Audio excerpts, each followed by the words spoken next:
Welcome to a new edition of the Neon Jazz interview series with Georgia-based jazz vocalist Senobia Smith-West. She talked about her 2023 debut album, Time to Breathe, and about her life in music. She has been performing all over the world since grade school. She's performed all sorts of music, opera, classical, and gospel music. She loves the magical feeling of performing on stage for an audience, and it shows. Enjoy this interview. How are you? I'm doing great. How are you doing? I'm excellent. Thanks for taking a minute out to the program. Yes, of course. Thank you for having me. Before we get into your life and music and everything that goes into that, I want to know, for the last 3 years, COVID did quite a number on musicians, and I'm curious how you survived that time period and how it's changed the way that you approach things now. It's allowed me, I think, one, COVID was a lot. Just dealing with everything and the stress mentally was challenging, but it just allowed me to take time for myself. And even though you're stuck in the house full of a family, you just really need to get your own space and take time. So that's really helped me and allowed me to seek self-care and just being in my own zone to be able to make great music. So talk to me about new music, new projects, live shows. What's going on? What's new in your world? So right now, the newest thing going on is that my album is just released, my very first album. Some of these songs were definitely written during COVID and expanded upon during COVID. So I'm really, really excited about that. My family, we just moved to the South region, so I am looking forward to getting new shows when I find new bandmates. So everything's been new this year, moving and then new album, so everything's just been really exciting. So where exactly are you located? Right now, we're located in Savannah, Georgia. It's your debut album, and that's your initial statement, your initial shout, so to speak, in the world of jazz. Do you feel any pressure? How do you feel about this being your initial statement? I feel a lot of pressure, I think, because it is my very first musical project, even though I've been performing for years. This is the first time I was like, okay, well, let me do something of my own instead of just doing covers and singing everyone else's music. So I think it was very emotional for me to get these words out, to get these emotions out, to get everything out and put into this musical project. So I'm really hoping that everyone can kind of just get a glimpse of my life from the music that I created.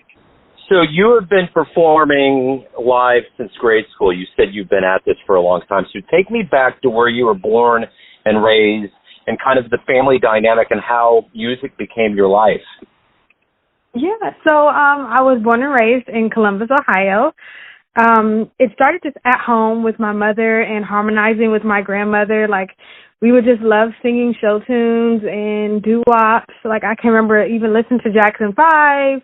One of the first songs that me and my grandma and my siblings sang together was Rockin' Robin, because it's a cute little song for kids. But it's, Jackson 5 singing it, and we're singing it, and we're harmonizing together. So that's kind of where it started. And then, of course, with the radio, I'm about to age myself here, but I would, record and just stop and play on that radio station, just writing down lyrics and singing music. And that kind of transformed into studying it at school and then starting to perform with, my high school. We were competitively performing across the country. So it was a phenomenal experience, and that led on to me going to college and getting many musical degrees and performing with the Army Band. So that it's been a whirlwind of fun, and I'm still looking forward to doing more. So what was the first live jazz show you ever saw that blew you away, that made you think you either want to do that or it just inspired you? It had to be, let me think. To think back, it was so long ago. It had to be when I was in New York. I was 15. I just happened to go to a couple of different shows. I went to one musical theater show and like on Broadway, and I went to like a little lounge area that was near where we were staying. Now, it wasn't just me by myself because obviously not a lot of places you can get in as a teenager. So it was like a group of us, and we just saw some singers performing, and I cannot think of the name. I think it was probably some local performers. And they were just the way they captivated the stage was just so mesmerizing. Like, I had never felt more inspired to perform by seeing someone doing it. It's just like, wow, people, like, they're unafraid. They're just out here and they're performing, and as a teenager, you're like always afraid of everything and being criticized. So to be able to see someone who was close to my age performing on stage was monumental. So who were some inspirations? Who were some singers and performers that always kind of influenced the way that you wanted to approach things? I would definitely say Ella Fitzgerald. She was my she's just phenomenal. I love her. And then her voice, and then the way she scats. And then and just the fact that her tone is just so beautiful. Like, she was not afraid of making beautiful sounds. But Sarah Vaughan, I love her range. Like, she can sing as high, like as the highest soprano, but then she's also, bellowing out these beautiful, rich, dark tones, and I really love that about her, too. So hearing both of those women perform, and then just the gravity of the way Etta James performs, like, that told me, okay, yes, I can make beautiful sounds, but, can I make them emotional? So that allowed me to, just seeing all of those wonderful musicians perform on stage was able kind of help shape me and influence me to be a better singer. And, of course, entertaining like Michael Jackson, he is phenomenal, of course. So, just being able to see all of those, whether on TV or online, they are definitely some of my most influential artists that I love. So what was the stage? You've been on a lot of stages. What was the stage that you really always wanted to perform on and actually had the chance to? That's a great question. An international stage. So when I was in college, I had the opportunity to go and perform in Italy, and that, like, just performing internationally as being an American citizen is very illustrious. So to get that opportunity to not only travel out of the country, but to perform out of the country, I think that was one of the most remarkable moments of my life to have experienced.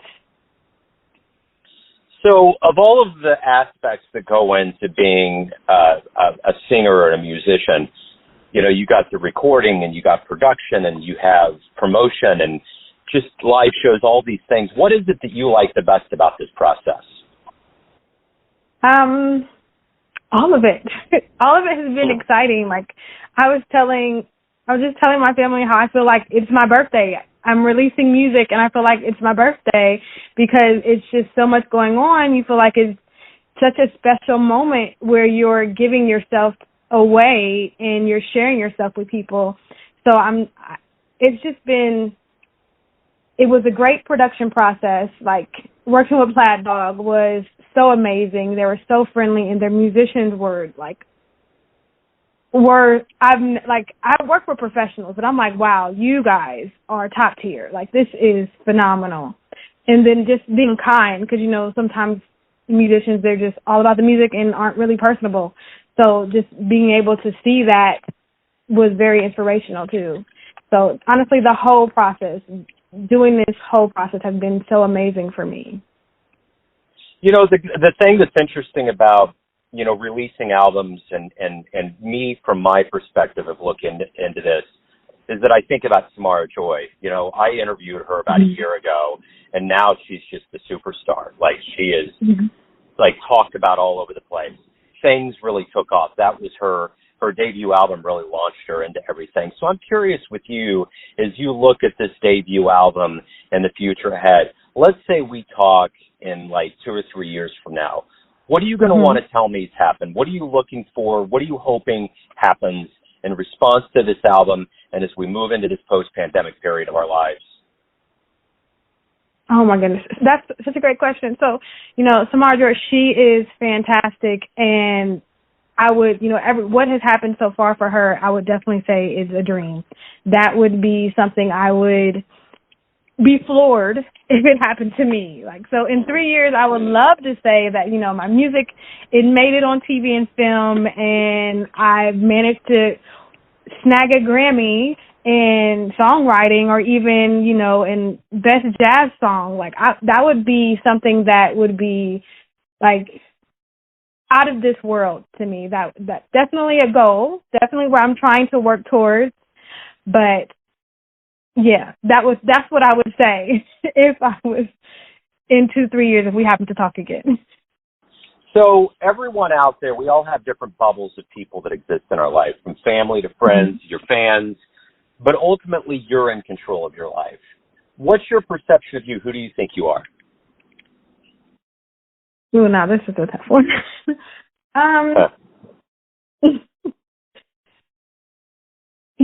I'm always I'm still finding, still looking, still trying to figure that out.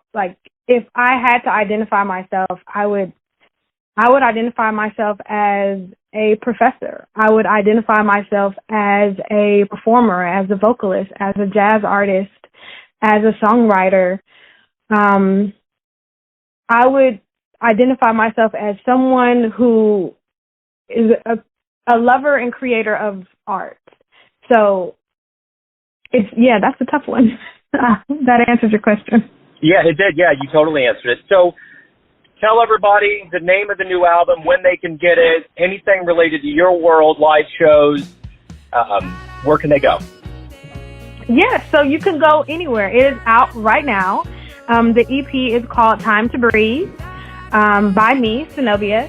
Again, I'm currently in Savannah, Georgia, and hopefully I will be getting some live shows soon, and you can meet me at SenobiaandFriends.com to get updates on everything that I'm doing.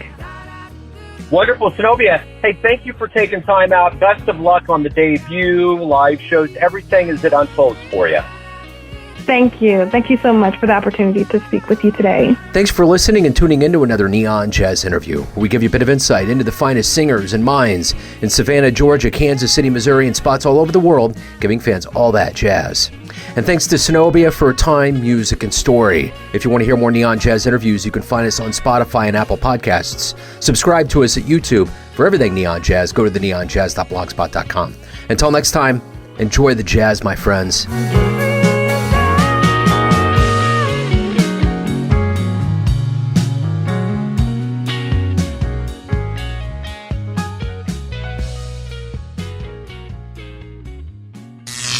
Neon Jazz.